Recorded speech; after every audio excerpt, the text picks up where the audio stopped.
segunda charla de la tarde en la red. Ahora nos va a hablar Manuel Soto y su charla se llama Datos infinitos con el mínimo esfuerzo. Bueno, muchas gracias al comité por la oportunidad, ¿no? Yo les voy a hablar un poco de un tema del área de lenguajes, que es una rama de las ciencias de la computación. Este es un tema que se ve en los cursos de lenguajes, pero casi no se tocan aplicaciones. Entonces, el día de hoy voy a hablar un poco de las aplicaciones de uno de esos temas. Y un poco para ponernos en contexto, voy a hablar brevemente de lo que es el área de lenguajes de programación, que no es solo programar en un lenguaje, sino estudiar pues, sus componentes, ¿no? Los lenguajes de programación o el área de lenguajes lo que trata es de estudiar modelos. Estos modelos que nos dicen cómo se escribe en un lenguaje, cuáles son sus reglas de escritura, ¿no? Y entonces para eso tenemos la parte de diseño, pero también se estudia la parte de lo que es la implementación, cómo el lenguaje va a hacer lo que yo estoy pidiéndole como programador, ¿no? Entonces la implementación es algo de lo que se toca en los cursos y últimamente se ha estado añadiendo una parte de verificación formal, ¿no? Los lenguajes, al ser modelos matemáticos, podemos probar mediante ciertas verificaciones que es correcto lo que estamos implementando, ¿no? Pero hoy les voy a hablar de una parte que es la implementación. En particular, cuando nosotros diseñamos un lenguaje, hay como una parte, una propiedad de los lenguajes muy importante, que es la evaluación que va a utilizar. En este sentido, tenemos dos tipos de evaluación, la evaluación glotona y la evaluación perezosa. La mayoría de lenguajes de programación hoy en la actualidad utilizan evaluación glotona.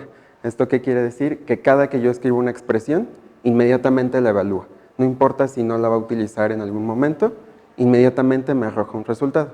Si yo escribo que 1 más 2, inmediatamente el lenguaje me dice, eso es un 3, ¿no? Pero si no utilizo ese valor en algún punto del programa, no importa, ya está evaluado. Y por el contrario, la evaluación perezosa va a decir, ok, si tú no vas a utilizar este valor, me voy a esperar y lo voy a calcular hasta que en algún punto lo utilices, ¿no? Entonces, como que ahorra esfuerzo, por eso se llama evaluación perezosa. Entonces, aquí tenemos como dos ejemplos de cómo funciona un tipo de evaluación y el otro. En Java utilizamos, o este lenguaje se implementó utilizando evaluación glotona. Esto, como les decía, quiere decir que cada que ponemos una expresión se evalúa, ¿no? Entonces, por ejemplo, en este método o función, como se le puede llamar también, simplemente recibe un entero n y tiene un cuerpo. En este cuerpo, a la variable nunca le va a asignar el valor de factorial de ese numerote, ¿no? Que es pues, bastante grande, ¿no? Entonces, los que ya sabrán un poco de recursión, sabrán que si la computadora intenta ejecutar esto, pues se va a desbordar la memoria porque son demasiadas llamadas. Si yo llamo a factorial de ese número, pues van a salir un montón de llamadas recursivas y se va a seguir llamando, llamando, llamando, llamando. Como la computadora no tiene memoria infinita, pues en algún punto el programa se va a morir, ¿no? Y como se le intenta asignar a nunca y es evaluación glotona, pues no importa que no se utilice. Si se dan cuenta, declaro la variable y en el cuerpo nunca más la vuelvo a utilizar. Entonces esa variable, a pesar de que no se usó, ya se evaluó. Entonces el programa truena y nunca me arroja un resultado. ¿Por qué? Por la evaluación glotona, ¿no? Entonces el código utiliza evaluación glotona y se genera un desborde en la pila de ejecución, que es lo que se conoce como Stack Overflow. De hecho, existe una página que se llama así en honor a este error, ¿no? Y por otro lado, tenemos este código. Haskell es un lenguaje de programación funcional y utiliza evaluación perezosa. De hecho, es el único lenguaje que utiliza evaluación perezosa. Hay otros lenguajes en el mundo de la programación que utilizan como una mezcla de los dos tipos de evaluación, ¿no? Si yo le pongo una opción, me utiliza evaluación glotona. Si no, me utiliza perezosa o hace ahí unas combinaciones mágicas, ¿no? Haskell utiliza 100% evaluación perezosa. Entonces, esta función, que es pues, prácticamente la misma, pero en distintos lenguajes de programación, lo que hace es decir, si a mi función foo me pasas n, vas a asignarle a nunca el valor de factorial de esto y después me vas a devolver n más 5. Como esto es evaluación perezosa, el valor de factorial de ese número, nunca se va a evaluar. ¿Por qué? Porque en el cuerpo de esta expresión no se está utilizando. Entonces, Haskell dice, ok, yo no lo utilizo, hay que se quede y si en algún punto me lo pides otra vez, ya lo calculo. Y como no se usa, pues me devuelve la suma de n/5 y esta versión no truena, ¿no? Entonces, este tipo de evaluación utiliza, bueno, es evaluación perezosa y termina correctamente porque pues no está evaluando cosas innecesarias, ¿no? Entonces, aquí es cuando vemos que los lenguajes de programación también son flojos como los computólogos, ¿sí? Entonces, una vez dicho esto, pues hay varias aplicaciones de la evaluación perezosa. En particular, hoy les voy a hablar de cómo generar listas infinitas, es decir, que puedan tener un montón de valores sin que se acabe la memoria inmediatamente. Claro que no es del todo cierto porque la computadora tiene memoria finita, entonces nunca va a terminar, nunca podemos tener algo infinito en computación, pero lo podemos simular de una u otra forma. Entonces, en general, las listas se definen recursivamente con esta definición, ¿no? Yo digo que una lista es alguna de estas tres formas, ¿no? La lista vacía se considera una lista, es como un caso base, lo podemos ver como los números naturales que tienen como caso base al 0, y si tengo un elemento en un conjunto A y tengo que XS es una lista con elementos en A, entonces si yo pego X con XS, resulta ser que también es una lista. Entonces a X le voy a llamar la cabeza de la lista y a XS le voy a llamar el resto. Si se dan cuenta, es una definición recursiva. Para definir una lista estoy diciendo que una parte de la lista es otra lista, ¿no? Y estas son todas. Estas son las dos como construcciones necesarias para definir una lista. En particular, esta notación se llama cons. En algunos lenguajes de programación como Lisp se pone explícitamente cons, de construcción. Entonces, ¿cómo se ve esto un poco ya en la práctica? Pues yo digo, esta es la lista que tiene al 1, 2, 3, 4 y 5. Pero si recordamos la definición recursiva, esta lista se define con los dos puntitos. Entonces, como aquí tengo estos dos puntos, el primer elemento es la cabeza de la lista. ¿Qué va a ser todo lo que está a la izquierda? Pues otra lista, que a su vez está formada por un primer elemento, que es el 2, y el resto que es el 3, 4 y 5. Y así sucesivamente. El último elemento de esa lista necesita también otra lista a pesar de que sea el último. ¿Qué lista le voy a pasar? La vacía, para que tenga sentido esta construcción, ¿no? Y al final el lenguaje me devuelve pues, la lista ya más bonita para el usuario, pero internamente esto se ve así.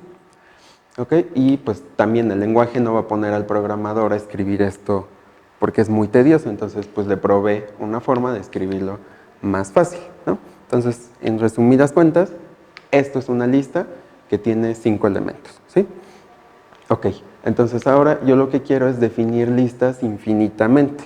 Esto es una lista finita porque pues tiene 5 valores. Entonces, para poder definir las listas infinitamente, vamos a hacer, o necesitamos antes, ver una definición por comprensión, ¿no? En matemáticas tenemos varias formas de definir un conjunto. En particular, tenemos pues una forma de definir conjuntos por comprensión. Aquí en la programación funcional, en particular en Haskell, también podemos definir las listas así. Entonces, por ejemplo, en matemáticas yo puedo definir esta lista, que qué números me va a generar, este conjunto, perdón, ¿qué números me genera? 0, 2, 4. Exacto, ¿no? Son los primeros 5 pares, ¿no? Entonces, esta definición yo la puedo descomponer todavía más. Aquí estoy diciendo que X está en los naturales, pero podría poner explícitamente el conjunto para no estar poniendo esta condición. Esto lo estoy haciendo un poco tramposamente para pasar de las matemáticas a Haskell, ¿no? Porque pues esto nadie en matemáticas lo hace, siempre se pone pues esta notación, ¿no? Entonces en Haskell yo puedo representar este conjunto mediante listas. ¿Cómo? Pues prácticamente es la misma notación. Haskell es un lenguaje funcional que hereda muchas cosas de las matemáticas.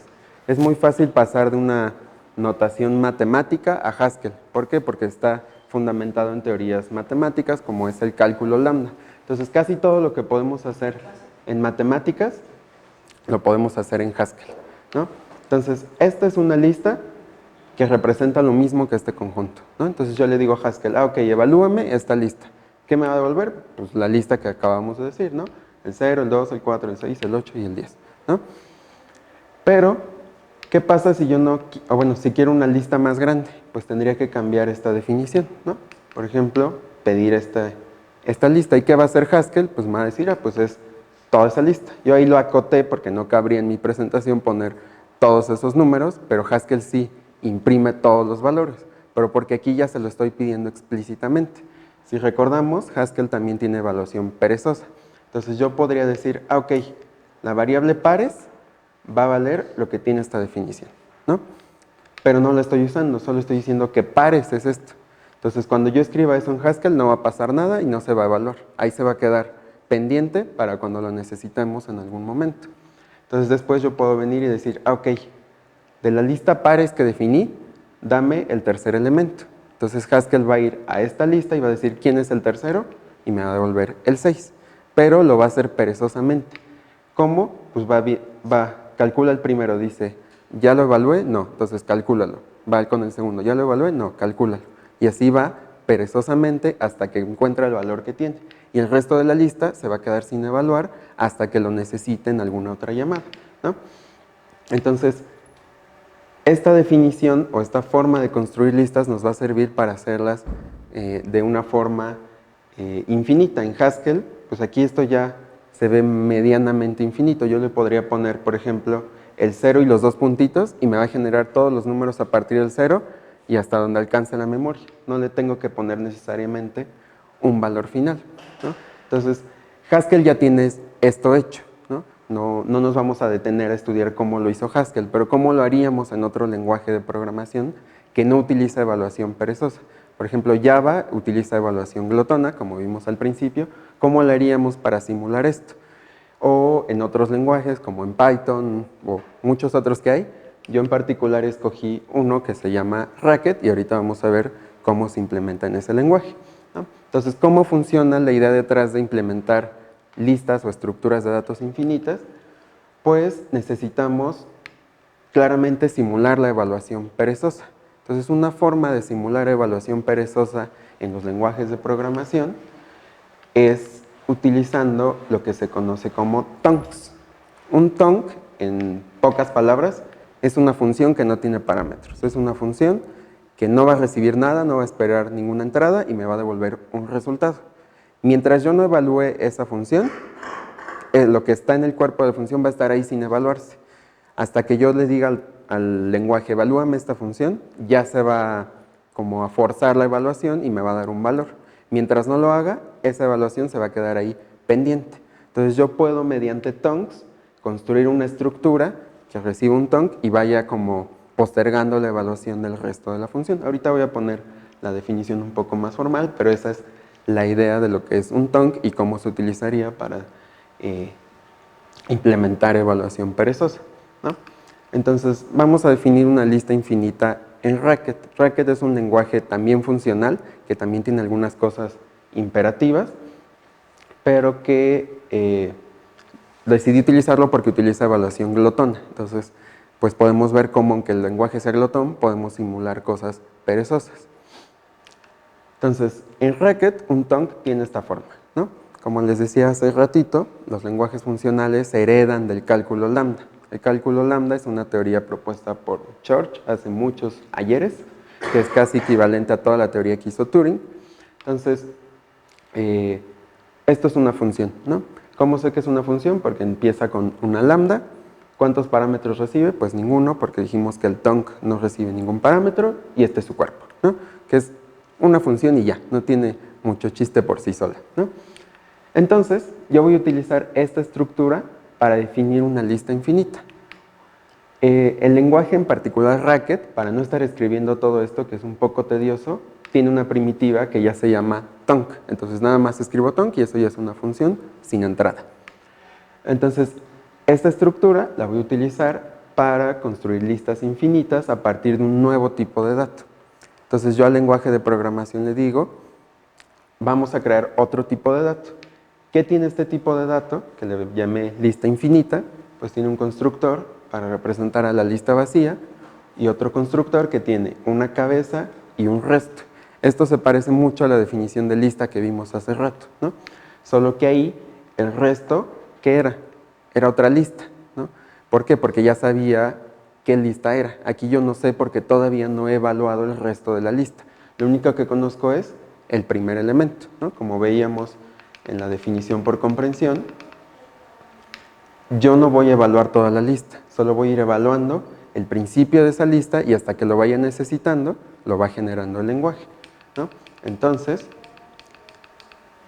esta definición tiene la cabeza y el resto es un tonk. Este any nos dice que la lista puede tener elementos de cualquier tipo, no tiene mucha ciencia, ¿no? Entonces el resto lo voy a definir como un tonk.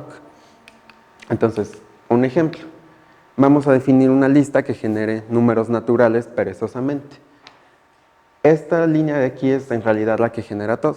¿Cómo se construye una lista con los números naturales? Pues ya sé que el primer elemento es el 0 y lo siguiente va a ser un tonk. ¿Qué va a tener ese tonk? Una llamada a esta función con el valor de 1. ¿Y qué hace esa función? Pues me genera otra lista infinita que tiene como primer elemento esa n, en este caso sería el 1, y me va a construir otro tonk con el n más 1. Entonces la lista se va a ir como postergando y cada que yo la aplique me va a generar el n más 1 elemento, ¿sí? Entonces, ¿cómo voy a acceder a estos elementos? Pues podemos definir funciones al igual que en Haskell, como vimos, pues puedo acceder al tercer elemento, pues puedo obtener la cabeza, puedo obtener el resto. Puedo hacer lo mismo con estas listas. Ok, ¿no? Entonces, esta es una función que me permite obtener el primer elemento de una lista infinita. ¿Qué tiene de diferencia el primer elemento de una lista infinita con una finita? Pues nada, es el primer elemento, como vimos, no se está postergando, ya está ahí evaluado. Entonces, ¿cómo se lee esta función en Racket? Pues dice, voy a definir la función sHead, le puse una S para denotar que es diferente al head de una lista normal, y voy a decir, ok, cada que me pasen una lista, voy a ver, si es la vacía, pues es un error, la lista vacía no tiene primer elemento, entonces pues hay que se quede el error. Si es una lista que tiene cabeza y resto, ¿qué voy a devolver? Pues la cabeza, porque quiero obtener la cabeza de esa lista.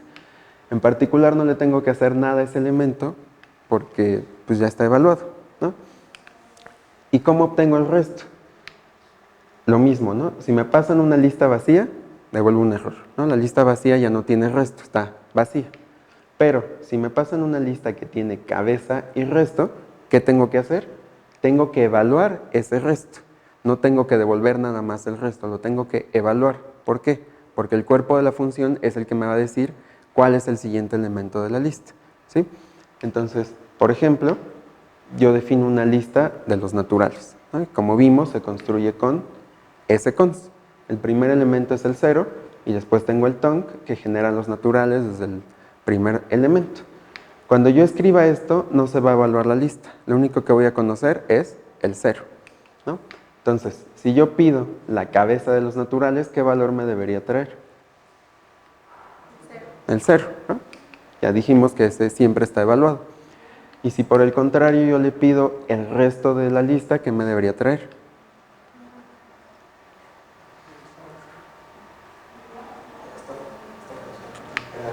Tiene que aplicar esta función.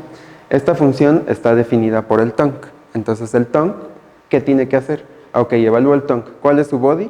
Pues es la función genera naturales con 1. ¿Y qué hacía genera naturales con 1? Me construye otro scons que tiene como primer elemento a ese 1 y otro tonk para generar el siguiente elemento. En este caso, el 2, ¿no?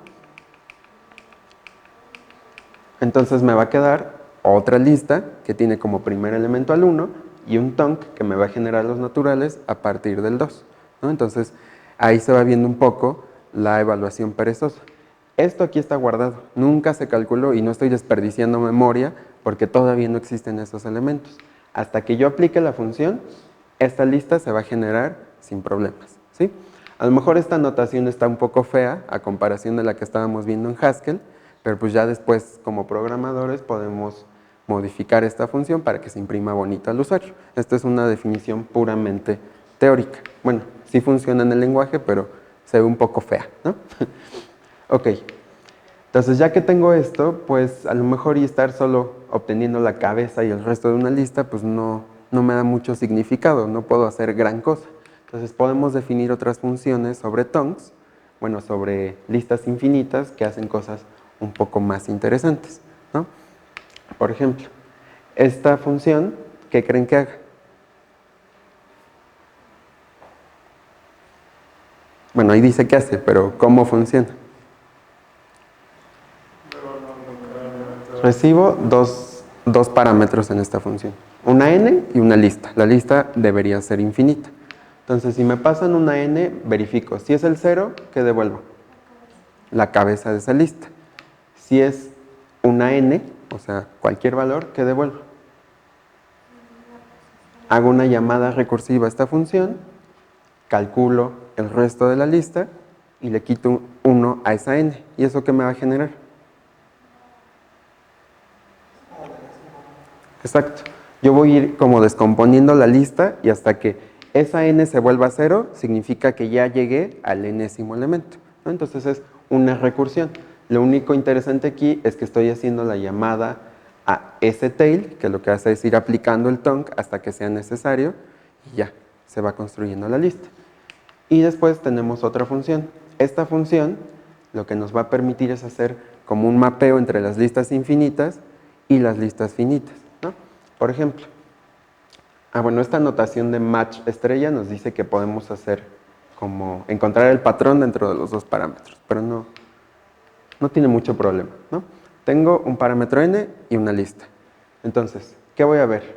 Si el parámetro n que me pasaron es 0, pues devuelvo la lista vacía, ¿no? El tonk no tiene absolutamente, la lista infinita no tiene ningún elemento, o más bien no le estoy pidiendo ningún elemento. Entonces, ¿qué construyo? Una lista vacía, no hay mucho que hacer. Ahora, si por el contrario, sin importar qué valor de la lista, más bien, qué número de elementos me pidan, y me pasan una lista infinita vacía, ¿qué devuelvo? Pues la lista vacía, porque pues no tiene nada, ¿qué le voy a quitar a esa lista? Y por otro lado, si me pasan un número n y una lista infinita que tiene cabeza y resto, ¿qué voy a hacer? ¿Se acuerdan del cons que vimos al principio, que era para construir listas finitas? Entonces voy a construir una lista finita que tiene como cabeza AH y el resto de esa lista pues va a ser la cola o la llamada recursiva del resto de la lista y quitándole 1 a esa lista. Entonces me gustaría hacer una ejecución de esto porque está un poco enredado, ¿no? Entonces, yo tengo una lista infinita, ¿no? Por ejemplo, la lista que teníamos hace rato, el scons que era 0 con genera natural, con el tonk de genera naturales con 1, ¿no? Dijimos, esta es la lista infinita para generar a los naturales. Entonces yo ahora quiero hacer un mapeo para pasar a listas finitas, ¿no?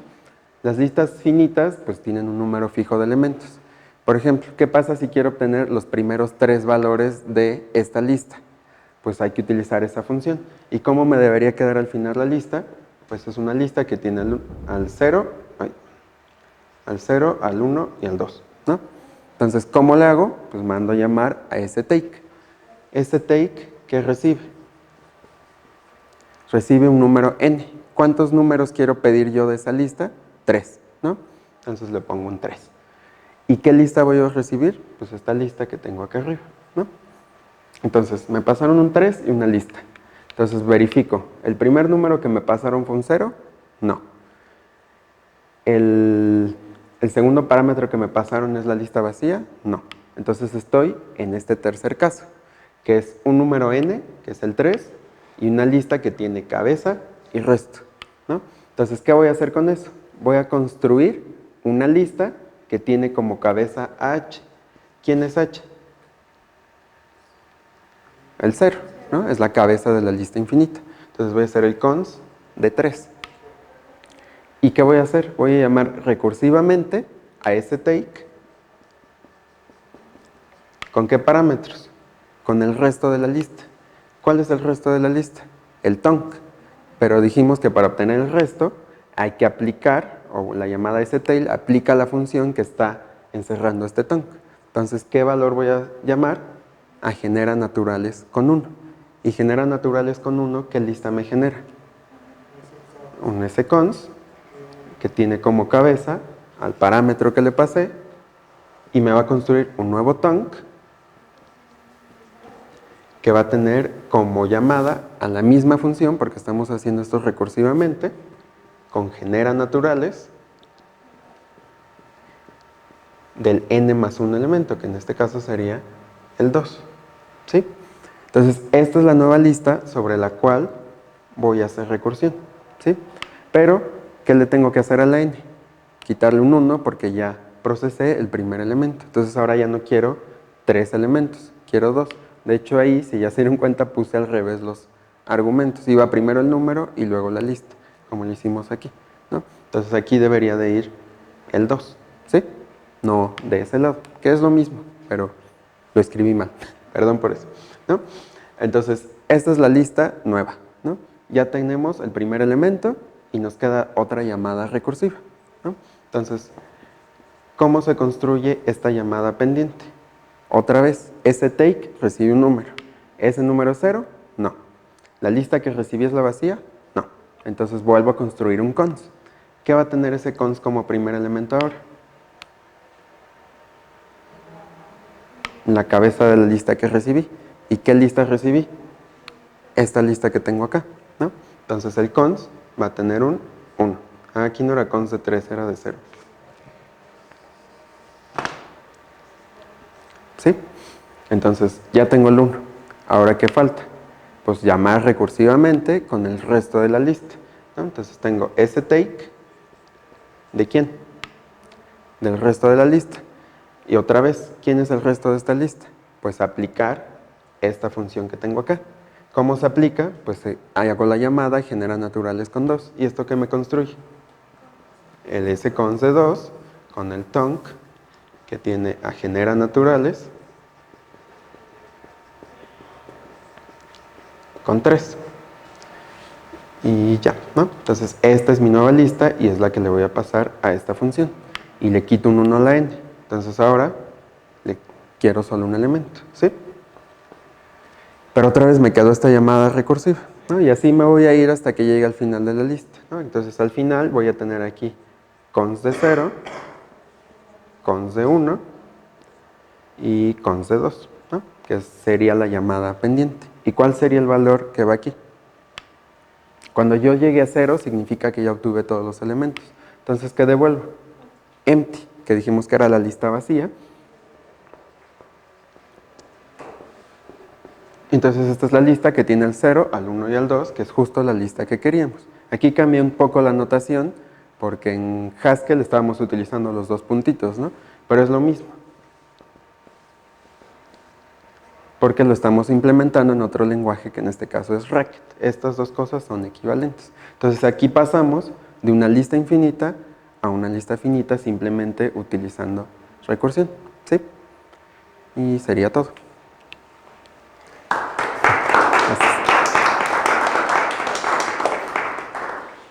¿Hay alguna pregunta?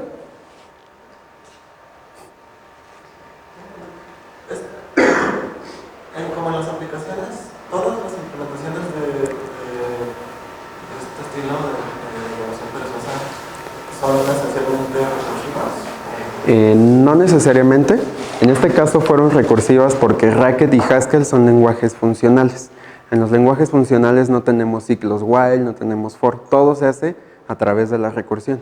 Entonces, en este caso particular, en esta implementación, utilicé recursión porque es lo que utiliza el lenguaje. Pero si yo hiciera esto en un lenguaje como en Java o en C, bien podría hacerlo sin recursión, ¿no? Ya usando alguna otra técnica, porque, por ejemplo, este tipo de dato, no se puede definir tan fácil en un lenguaje como en C o en Java, porque esto es una llamada recursiva. Bueno, aquí no se ve tanto, pero hay una llamada recursiva implícitamente. En C o en Java no se puede hacer eso, pero hay formas de darle la vuelta. ¿Alguna otra pregunta? Si no, le agradecemos de nuevo